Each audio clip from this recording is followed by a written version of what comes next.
கோயிலம்பாக்கம் முன்னெடுப்பில் நடைபெற்றுக் கொண்டிருக்கும் இந்நிகழ்வில் தலைமை தாங்கியிருக்கும் பொதுச் செயலாளர் ஐயா வழக்கறிஞர் நல்வினை விஸ்வராஜ் ஐயா அவர்களுக்கும் மற்றும் பங்கேற்றுள்ள பொறுப்பாளர்கள் மற்றும் தோழர்கள் அனைவருக்கும் நான் சார்ந்து பயணிக்கும் காந்தியவாதி சசி பெருமாள் மது ஒழிப்பு போராளிகள் சார்பாக வணக்கத்தையும் மகிழ்ச்சிகளையும் பகிர்ந்து கொள்கிறேன். இங்கு தோழர்கள் அவர்களுடைய கல அனுபவங்களை மிகவும் நேர்த்தியாக பதிவு செய்தார்கள்.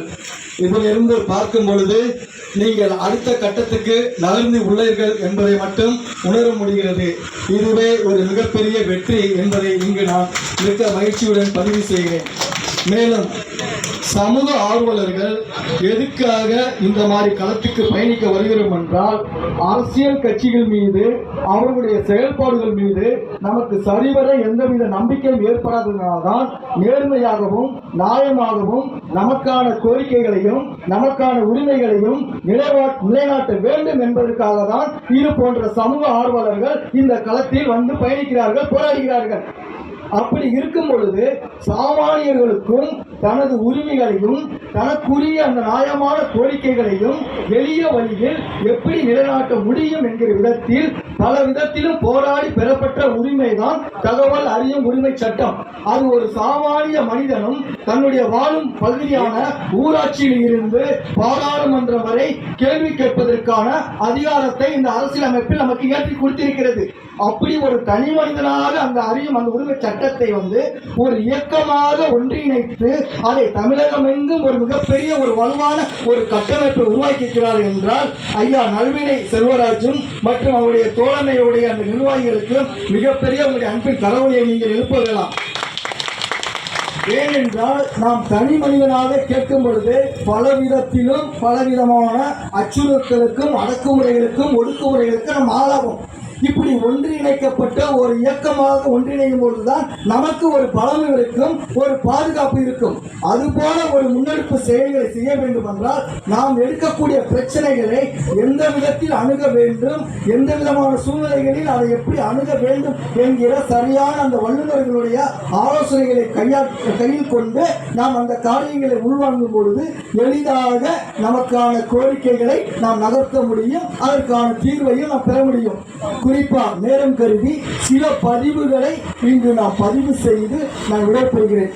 நான் இந்த நிகழ்வுக்கு வந்தது குறிப்பாக ஐயா பொதுச் செயலாளர் நல்வினை செல்வராஜையும் நமது 10 ரூபாய் இயக்க தோழமைகளையும் வருகிற 31ஆம் தேதி ஜூலை 31ஆம் தேதி தமிழகத்தில் பூரண மதுவிலக்கை அமுல்படுத்த வேண்டும் என்று 2015ஆம் ஆண்டு உயிர்ப்பலியான காந்தியவாதி சசி பெருமாள் அவர்களுடைய 10ஆம் ஆண்டு நினைவேந்தலை நாங்கள் அனுசரிக்க இருக்கிறோம். அதற்காக ஐயாவையும் தம் தோழமை இயக்கத்தினையும் அழைப்புதல் கொடுப்பதற்காக தான் இந்த இடத்திற்கு நாம் வந்தேன். அப்படி இருக்கும் சூழலில் இங்கு ஐயா பதிவு செய்து பேச வேண்டும் என்று அவர் கட்டளையிட்டதன் பிரகாரமாக இங்கு பதிவு செய்கிறேன். இந்த நிகழ்வுகளை முன்னெடுப்பதற்காக நான் காவல்துறையிடம் அனுமதி கோரும் பொழுது ஆய்வாளர்களிடமிருந்து அதுக்கடுத்து அசிஸ்டன்ட் கமிஷனர், அதுக்கடுத்து டெப்டி கமிஷனர் இப்படி பல வாக்குகளையும் அந்த அனுமதிக்காக என்னை அலைக்கழிக்கிறார்கள். ரொம்ப அந்த அனுமதி கொடுக்க விடாமல் எந்தவித இடையூறுகளின் தடையில் ஏற்படுத்த முடியுமோ அதையெல்லாம் செய்கிறார்கள். ஆனாலும் நாம் அவர்கள் அந்த நம்ம முதலில் உளவியல் ரீதியாக நமக்கு பல விதத்தில் உபத்திரங்களை கொடுப்பார்கள். அவர்களுடைய வேலையை இவர்களை எந்த விதத்தில் பலவீனப்படுத்த முடியும், எந்த விதத்தில் மன உளைச்சலை ஏற்படுத்த முடியும், எந்த விதத்தில் இவர்களை வேலை செய்ய முடியாமல் அவர்களை நாம் அச்சுறுத்தலை ஏற்படுத்த முடியும் என்கிற ஒரு வேலையை தான் காவல்துறையினரும் அந்த அரசு துறையை சார்ந்தவர்களும் நமக்கு செய்வார்கள். அதை முதலில் நாம் எப்படி நாம் அதை கையாள வேண்டும் என்பதை ஒரு பொறுமையும் ஒரு நிதானத்தையும் நாம் முதலில் பக்குவப்பட வேண்டும். அதற்கு இது போன்ற களங்களை நாம் பயிற்சியாக நாம் எடுத்துக்கொள்ள வேண்டும்.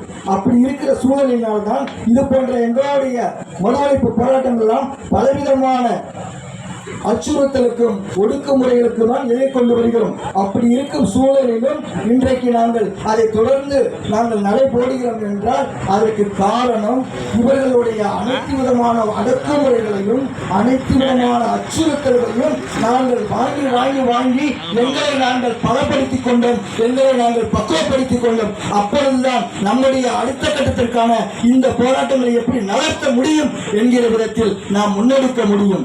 ஒன்றை நாம் உறுதியாக நாம் உள்வாங்கிக் கொள்ள வேண்டும். நாம் இப்பொழுது எடுக்கிறதெல்லாம் தோழர் பாஸ்கர் அவர்கள் சொன்னார்கள், அவர்கள் ஊழல்களை எல்லாம் அவர்கள் செய்து கொண்டுதான் இருப்பார்கள், லஞ்சம் வாங்கிக் கொண்டுதான் இருப்பார்கள், உடனடியாக அதில் எந்தவித மாற்றமும் வந்துவிடாது என்று அவர்கள் சொன்னார்கள். அதுபோல நாம் செய்வது என்பது நமக்கான தலைமுறைகளை, வரும் அடுத்த கட்ட தலைமுறைகளை ஒரு மாற்றம் வேண்டும் என்பதற்காக தான் இப்பொழுது இருக்கக்கூடிய இந்த இளைஞர்களும் மாணவர்களும் இது போன்ற ஒரு சமூக உணர்வுடையவர்கள், இது போன்ற சமூக ஒரு முன்னெடுப்பு செயல்படுகிற மூலம் அவர்களை உருவாக்கி கொண்டிருக்கிறார்கள். வரும் சமுதாயமாகவும் வரும் தலைமுறைகளாகவும் நல்ல ஒரு மாற்றத்திற்கான ஒரு முன்னெடுப்பை அவர்கள் செயல்படட்டும், உருவாகட்டும், வளரட்டும் என்கிற விதத்தில் இது போன்ற சமூக செயல்பாடுகளை முன்னெடுக்கிறார்கள். அந்த தலைமுறைகளுக்காகவே நம்முடைய பணிகளும் இருக்கட்டும். அந்த பணிகளை செய்வதற்கு எவ்வளவுதான் பலவித பிரச்சனைகளும் பலவித இழப்புகளும் பலவித அநீதிகளும் நமக்கு வந்தாலும் நமக்கு எந்தெந்த விதத்தில் அரசு இயக்கமாக இருக்கட்டும், அரசியல் இயக்கமாக இருக்கட்டும், காவல்துறையினராக இருக்கட்டும், அவர்களுக்கும் சேர்த்து அவர்களுடைய தலைமுறைகளுக்கும் சேர்த்து அவர்களுடைய குடும்பத்துக்கும் சேர்த்து நாம் உரிமைக்காக போராடுகிறோம், குரல் குடிக்கிறோம் என்பதை உணர்ந்து நம்முடைய முன்னெடுப்பதை செயல்படுவோம். நிச்சயம் என்பதை கேட்டுக்கொள்வதுடன் 31 சென்னையில் முன்னெடுக்கப்படும் காந்தியவாதி சசி பெருமாள் ஐயாவுடைய 10ஆம் ஆண்டு வீர வணக்க நினைவேந்தல் கூடியைக்கு 10 ரூபாய் இயக்க தோழமைகள் அனைவரும் ஆதரவு தர வேண்டும் என்பதை பொதுச் செயலாளர் நல்மணி செல்வராஜ் ஐயா அவர்களின் வாயிலாக நீங்கள் பதிவு செய்து வாய்ப்புக்கு நன்றி கூறி விடைபெறுகிறேன். மிக்க நன்றிகள்.